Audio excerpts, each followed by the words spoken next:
ഇറാഖിലെ എർബിലിൽ വീണ്ടും സ്ഫോടനങ്ങൾ. എർബിലിലെ അന്താരാഷ്ട്ര വിമാനത്താവളം ലക്ഷ്യമിട്ടാണ് ആക്രമണം. കുവൈത്തിലെ US എംബസിയിൽ നിന്നും കനത്ത പുക ഉയരുന്നുണ്ട്. കുവൈത്തിൽ വീണ്ടും വ്യാപകമായ ആക്രമണങ്ങൾക്ക് സാധ്യതയുണ്ട് എന്ന് US എംബസി അറിയിച്ചിരിക്കുന്നു. സജീഷ് ഏറ്റവും പുതിയ വിവരങ്ങളുമായി. സജീഷ്, ഇപ്പോൾ കുവൈത്തിൽ നിന്നും അതോടൊപ്പം ഇറാഖിൽ നിന്നുമുള്ള സ്ഫോടനത്തിന്റെ വിവരങ്ങളാണ്. എന്താണ് വിശദാംശങ്ങൾ?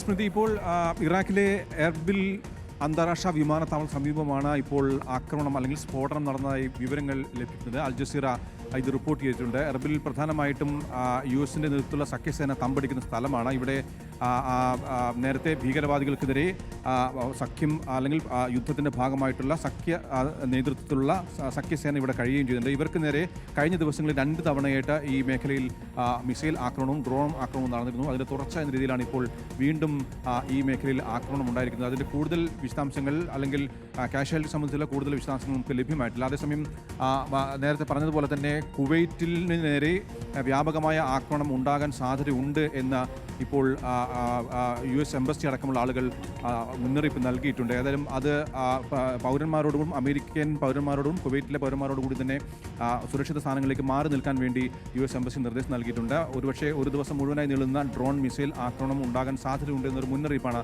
US എംബസി നൽകിയിരിക്കുന്നത്. അതോടൊപ്പം ഈ ഹിസ്ബുള്ളക്കെതിരെ ആക്രമണം ശക്തമാക്കും എന്നുള്ള ഒരു വെല്ലുവിളി കൂടി ഇസ്രയേലിന്റെ ഭാഗത്തുണ്ടായിരിക്കുന്നത്. ലെബനനിലുണ്ടായിരിക്കുന്നത് വലിയ ആക്രമണമാണ്. ലെബനനിൽ 31 പേർ മരിച്ചു എന്നുള്ള വിവരമടക്കം വരികയാണല്ലോ. തീർച്ചയായിട്ടും ഇപ്പോൾ ഇസ്രയേലിൻ്റെ സൈനിക മേധാവിയായിട്ടുള്ള ഇയാൽ സാമിർ നൽകിയ മുന്നറിയിപ്പ് ഒരു ആക്രമണ പരമ്പര ഞങ്ങൾ ഹിസ്ബുള്ളക്കെതിരെ നടത്താൻ പോവുകയാണ് എന്നാണ്.